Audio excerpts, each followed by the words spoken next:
Você já parou para pensar que conversa profunda hoje é quase que um ato de encontrar ouro, uma agulha no palheiro, encontrar diamante no meio da rua? Impossível.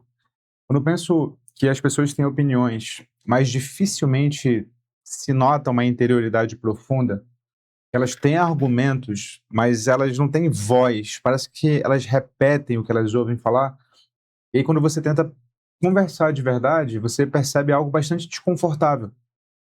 Você percebe que a maioria vive no raso porque tem pânico de mergulhar em dentro de si. Isso é impressionante, porque o silêncio parece que virou ameaça, a pausa virou constrangimento, ninguém consegue parar de falar e escutar um pouco. A verdade, sei lá, a conversa profunda virou quase um fóssil. O Pascal, um pensador moderno sobre o qual eu quero falar hoje, diria que o homem não sabe permanecer em repouso no seu próprio quarto. Hoje nós vamos entender quando e por que perdemos a capacidade de conversar com profundidade. Meu nome é Vitor Lima, eu sou seu professor de filosofia de hoje e de sempre. E isto aqui, meus amigos, não é filosofia.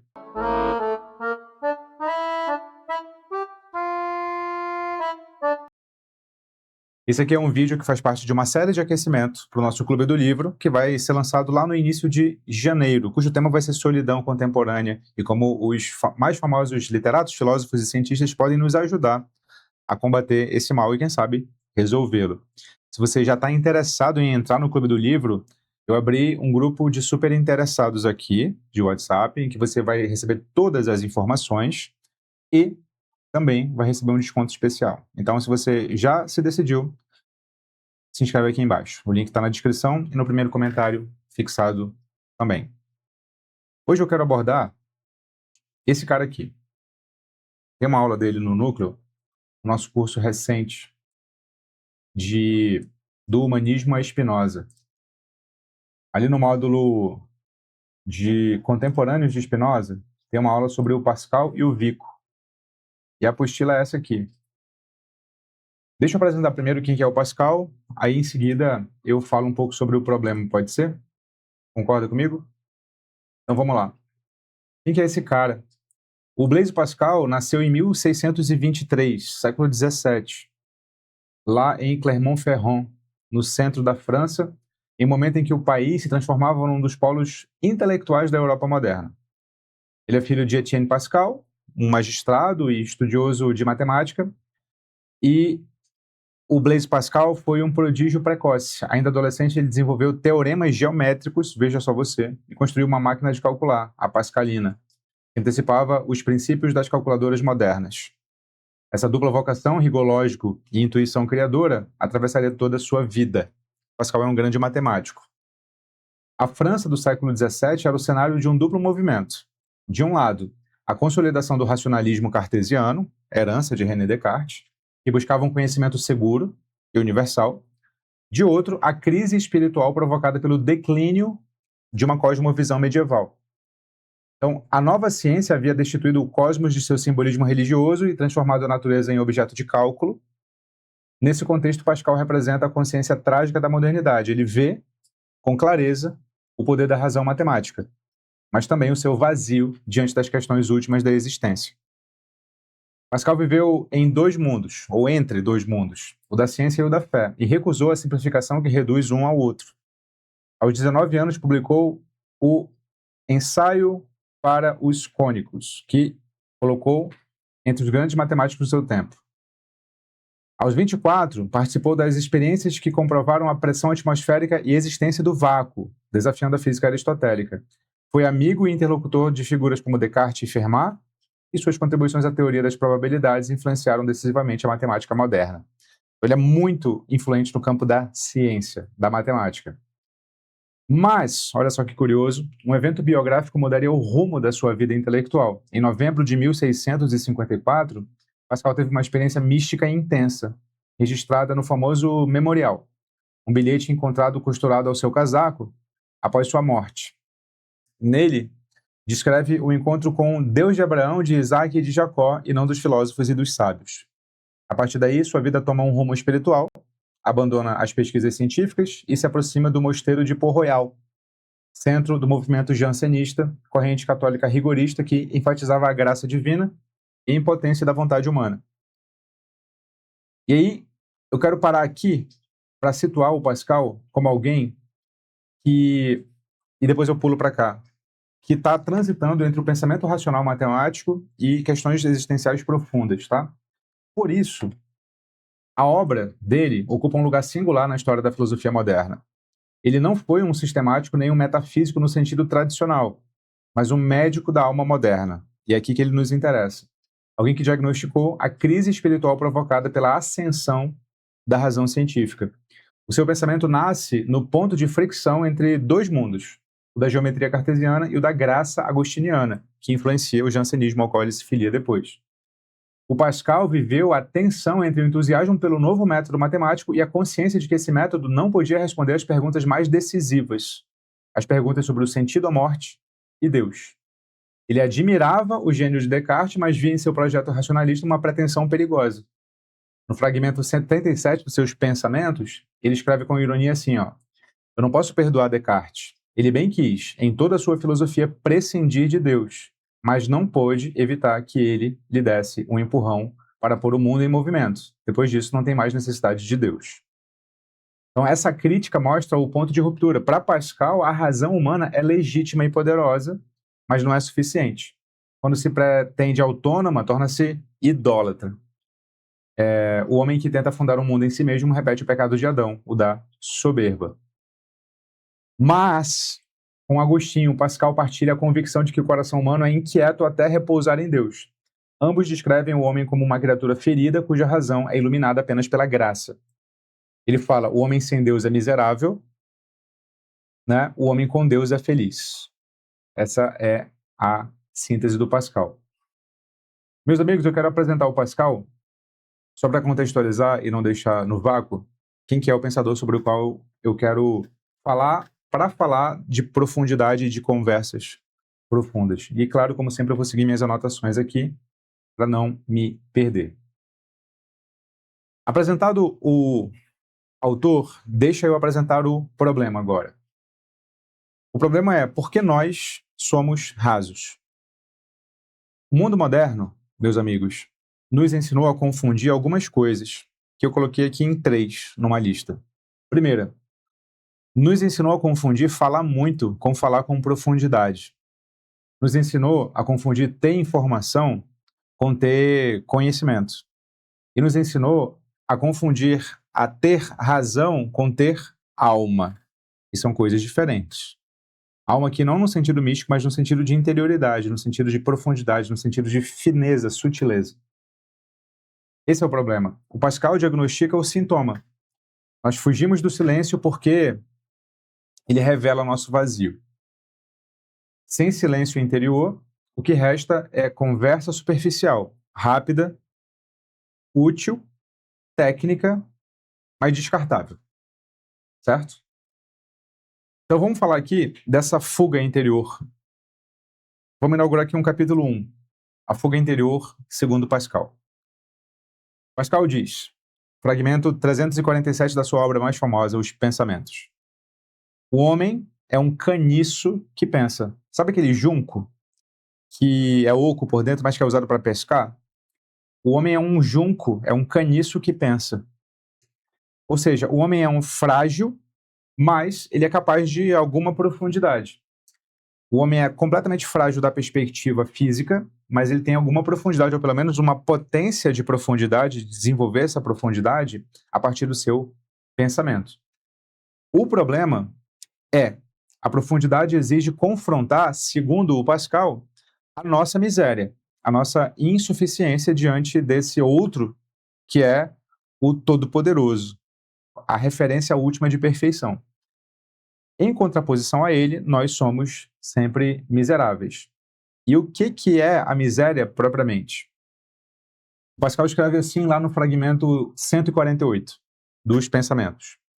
Nada é tão insuportável ao homem como estar em repouso consigo mesmo.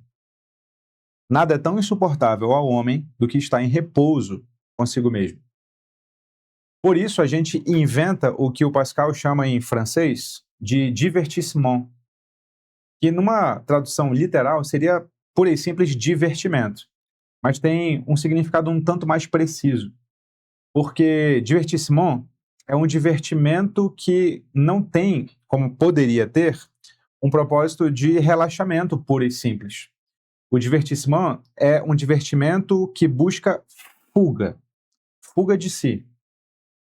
Pode ser trabalhando, pode ser nas telas dos celulares, pode ser num livro, pode ser fazendo qualquer coisa que faça com que você, ao mesmo tempo que procure o divertimento, procure fugir de quem você é. Isso é o divertissement.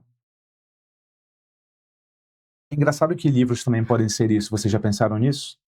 Livros podem ser uma desculpa erudita, uma desculpa culta, para que você nunca pense por conta própria, para que você sempre repita os outros. Por isso que o importante é ler muito, o tempo inteiro, para aprofundar os seus conhecimentos, para expandir o seu pensamento, para alargar o seu pensamento. A leitura é necessária, só que ela precisa ser acrescida de um pensamento sobre ela, e não só de uma mera repetição do que ali está escrito. Senão é divertissement. É um divertimento com objetivo de fuga, certo? E pensando pascalianamente, o raso começa aqui. A superficialidade da conversa é sintoma de uma certa superficialidade da própria interioridade. Se você não tem muito o que compartilhar a partir de si, você não tem muito o que conversar. Essa é a grande verdade. Quem foge de si, e esse é o grande insight, também foge dos outros. Quem evita o próprio abismo também evita a profundidade alheia. E a gente dificilmente pensa nisso porque a gente acha que se eu fujo do outro é porque eu gosto só da minha companhia. Eu queria convidar você a pensar pascalianamente que às vezes, não sempre, às vezes, fugir do outro é só não querer ser confrontado com a nossa própria superficialidade, porque a gente não tem o que compartilhar. A gente não tem nuance para conversar sobre coisas diversas. A gente não tem a fineza, e eu vou jamais falar sobre fineza daqui a pouco, para conversar coisas mais sutis do que aquelas que a gente sempre vê. E a gente prefere não conversar. Porque a limitação não está no outro. Muitas vezes está em nós, a gente só não quer perceber. Talvez, e só talvez. Mas o homem não é só miserável, o homem é uma grandeza também. Pascal diz que existem dois modos de conhecer.